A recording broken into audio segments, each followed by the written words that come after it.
Hi boys and girls, I hope you enjoyed the last video when I was in South Dakota, but now I'm here back in my backyard With me. with Luke, my cameraman, and I did 2 videos for you, but one of them didn't show up, so we had to reshoot it. So that's what this is, kind of a reshoot of something I already have read, but I don't mind because I love this book. So we're going to be doing chapter 8 of this today. I'm also thinking about doing a back-to-back video because in what you're having to do in our booklets for Chocolate Touch, chapters 8 and 9 is a combination together. So I think I'm going to do chapter 8 and then I'll post another video right after doing chapter 9. Do you hear my phone going off? Hang on, let me... So sorry, let me just put that on Do Not Disturb. Okay. So, we're going to start with our poem like we usually do. I'm going to do the one that has hat, my rules, oh have you heard, and warning. You know, the guy who's picking his nose. We're going to do that. So, hat. Teddy said it was a hat, so I put it on. Now Dad is saying, where the heck's the toilet plunger gone? You see him? The hat was a toilet plunger. I love that one. My rules. If you want to marry me, here's what you'll have to do. You must learn how to make a perfect chicken dumpling stew.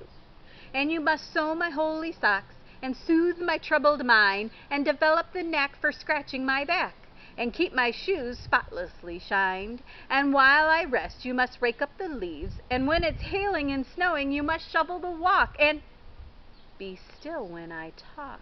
And hey, where are you going? I like that one because it's sort of like funny because the person was putting too many rules to be that husband or wife, so their husband or wife ended up leaving because they're like, hey, I don't want to deal with this. Oh, have you heard? Oh, have you heard? It's time for vaccinations? I think someone put salt into your tea. They're giving us 11th month vacations, and Florida has sunk into the sea. Oh, have you heard? The president has measles? The principal has just burned down the school? Your hair is full of ants and purple weasels? April Fool. I thought something was up there. Those sounded pretty silly. Warning is the next poem. You guys love this poem, so this one's super silly. Inside everybody's nose there lives a sharp-toothed snail. So if you stick your finger in, he might bite off your nail. Stick it farther up inside, he might bite your ring off. Stick it all the way, and he might bite the whole darn thing off. So don't pick your nose. So, before we get to our book today, let's see, who do we have out there? Oh, hello everyone. I see out there. Is that Callie? Hi, Callie. Oh, Olivia, you're smiling. Do you notice I have your shirt on that you bought me for the end of school? I love it. Andrew? Is that Andrew I see? And Nathan? Hi, Nathan. And Kylie, of course, I see Kylie. She's giggling up Luke. there. She had a birthday, too, not too long ago. So in our skills today, it's chapter 8 and 9. It is summarizing. So you guys are really good at summarizing. You shouldn't have a problem with this at all because we worked really hard on it in 2nd grade.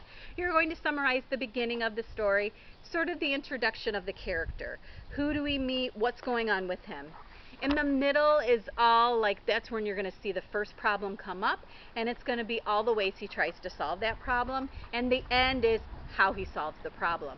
Now, those are super small boxes, so just try to do your best. Also, if you want to take your pencil or your pen, or you can even have your parents do this, I so encourage it, but you can put lines in the boxes. It makes it a lot easier to write, and the lines don't have to be straight because these definitely are, but that will help you get some good handwriting on there. All right, okay. So a summary is a short description of big events. Use the boxes to create your main ideas. Put them together to create a summary of one of the chapters. So I think the beginning, middle, and is for the whole story, and then they want you to summarize one of the chapters is what they're talking about here. So let's take a look on chapter 8, page 81. Okay, 1 second, boys and girls. Hello everybody, it's Luke here. I just wanted to say that me and my sister Evelyn are we might be posting a video. Huh? Can they see you? Yeah. Oh, okay. Me and my sister Evelyn, come on over here, might be posting a video on her channel, and it's going to be a little fun box fort building video. Hey Evelyn. So we're just going to build a box fort and show you guys around it. It's going to be pretty cool, and hope you guys have fun having my mom read this book to you. Have a great day. All right, Chapter 8, page 81. English class passed without incident. Miss Plimsoll distributed word lists for her pupils to take home. The more words you know, she explained as always, the more exactly you can think. There were some difficult new words, John noticed. Avarice, indigestion, acidity, unhealthiness, moderation, digestibility. As Miss Plimsoll explained the meaning of each one, it seemed to John as though they all had a special bearing on his present uncomfortable condition. At last the bell rang. "Very well, class," Miss Plimsoll said. "Time for outside activities. Good afternoon." "Good afternoon, Miss Plimsoll." Miss Plimsoll gave the signal for dismissal, and the pupils in the front row filed out, followed by those in the second row, including John and Susan. Susan played a violin in the school orchestra, and usually she and John went to the rehearsals in the auditorium together. This time Susan hurried on ahead of him. John followed very slowly. The members of the orchestra were sitting at their music stands on the auditorium stage when John, carrying his dark blue trumpet case, got to his chair in the brass section. Miss Quaver had already begun to explain a difficult passage to the girl who played the flute. "Just after Jay sings, Nestle's chirp and flee," she was saying. "You come in with your trill. Doodle oodle oodle oodle oodle oodle oo. Do you see the place on your score? Good." "Ah, John," Miss Quaver exclaimed, seeing him in his place. "I'm glad you're not absent. As I have just told the others, this afternoon we're having the first joint rehearsal of my arrangement of A Boy's Song by James Hogg. We've been over all the individual parts and all the sections, you will recall. Now it's time to fit the pieces together." John nervously opened his trumpet case, took his shining golden trumpet from his bed of scarlet velvet. The beautiful new instrument gave him confidence. He worked the valves nimbly with his fingers and looked up at Mrs. Quaver again. "Now, John," she said, "tell me when your little solo begins." "Right after the end of the second verse," John promptly replied. He had practiced his part every evening in the basement at home for the last 2 weeks. He knew every note perfectly. "After the line, 'That's the way for Billy and me.'" "Good," Mrs. Quaver said. "And don't forget what I told you, John. This is a happy song. I want you to play ta-ta, ta-ta, ta-ta-ta-ta-ta, simply repeating the rhythm of the voice. And I want you to be light and lively. This is supposed to be the song of a boy who loves romping in the country. Ta-ta, ta-ta, ta-ta-ta-ta-ta," John thought. That shouldn't be too difficult.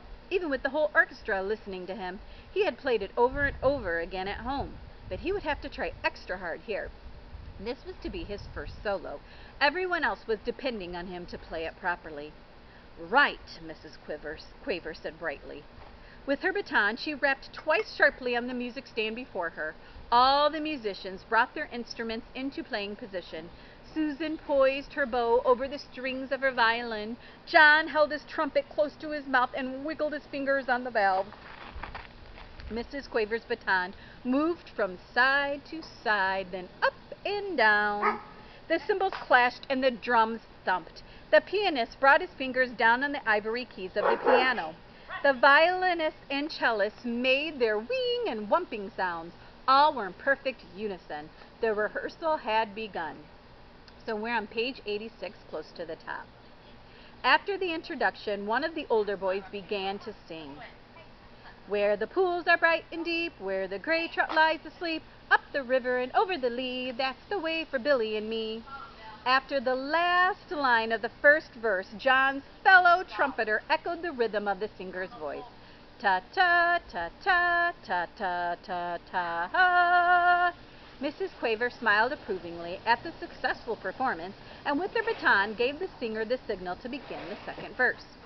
Where the blackbird sings the latest, elbow went peep. Where the hawthorn blooms the sweetest, where the nestlings chirp and flee, the flute warbled according to plan. That's the way for Billy and me. John swallowed with an effort. He put the mouthpiece of his trumpet to his lips for his solo. Do you guys know what's going to happen? Remember what his ailment is. Anything that he puts in his mouth turns to chocolate, and he's putting his trumpet on his lips. Uh-oh. John swallowed with an effort, put the mouthpiece of his trumpet to his lips for his solo. The mouthpiece instantly changed to chocolate. Then almost as fast as the chocolate spread along the instrument, changing all the flashing gold into a dull brown. The first note came out fairly true. Ta! The chocolate trumpets cannot withstand much pressure. The hole in the mouthpiece softened and clogged up, and the valve stuck as John desperately tried to finish his part. We're on page 88. Mrs. Quaver's eyes almost popped out of her head as she listened to him play. Ta ta tu ta tur. It sounded as though John were trying to play a soap-filled bubble pipe. Terribly flustered, he put down his trumpet. Mrs. Quaver was speechless. The orchestra was rocked by uproarious laughter. The other trumpeter leaned over toward John's chair and picked up the trumpet. "It's a chocolate trumpet!" he shouted derisively. "No wonder it sounded like that. John Midas was trying to play a chocolate—" John didn't wait to hear any more. He fled from the stage and out to the playground.